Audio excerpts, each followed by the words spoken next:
പഞ്ചമണ്ഡപന്മാരിൽ അർജുനന്റെ പ്രതിഷ്ഠ എന്നാണ് സങ്കല്പം. കിടാവിളക്കൊക്കെ ഉണ്ട് അതിനകത്ത്. അനുശ്രീ, നമ്മളെങ്ങോട്ടാ പോന്നാ? നിനക്ക് തൃപ്പൂണിത്തറ ഉത്സവത്തിൽ വല്ല ഐഡിയ ഉണ്ടോ നിനക്കാ? ഓക്കെ, വാ ചോദിക്കാം. എനിക്ക് പൂണിത്തറ എന്നാണ് സ്ഥലത്തിന്റെ പേര്.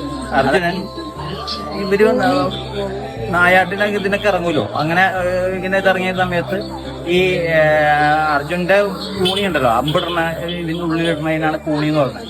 അതിനകത്ത് ഭഗവാൻ വിഷ്ണു വിഗ്രഹമുണ്ട്. അപ്പൊ അത് അവിടെ കുടിക്കാൻ വേണ്ടി വരുന്ന സമയത്ത് അവിടെ കുളക്കടവിൽ അവിടെ വെച്ചു. അവിടെ അന്ന് എള്ളും കാടാ, മൊത്തം എള്ള് കാടാ.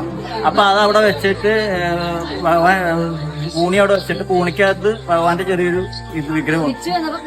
കൂണി തിരിച്ച് കുളി കഴിഞ്ഞ് വന്നപ്പോ കൂണി എടുക്കാൻ നോക്കിയപ്പോ ഇത് ഉറച്ചുപോയി അവിടെ. പിന്നെ അവിടെ നിന്ന് ആ ഭഗവാൻ അവിടെ വെച്ച് പിഴിഞ്ഞ് അവിടെ കട കത്തിച്ച് അവിടെ ഭഗവാൻ അവിടെ. പിന്നെ ഭഗവാൻ അവിടെ നിന്ന് കത്തിച്ച് കഴിഞ്ഞാൽ പിന്നെ ഭഗവാൻ അവിടെ നിന്ന് എടുക്കാൻ നോക്കിയിട്ട് പറ്റണില്ല. അങ്ങനെയാണ് കൂണിത്തുറ എന്ന് പേരുണ്ടായത്. കൂണി തുറന്നുള്ള അങ്ങനെയാണ് ഐതിഹ്യം. ഞങ്ങൾക്ക് അമ്മയുടെ ഒക്കെ അമ്മ പറഞ്ഞു തന്നേക്കണ അറിവ് അങ്ങനെയാണ്.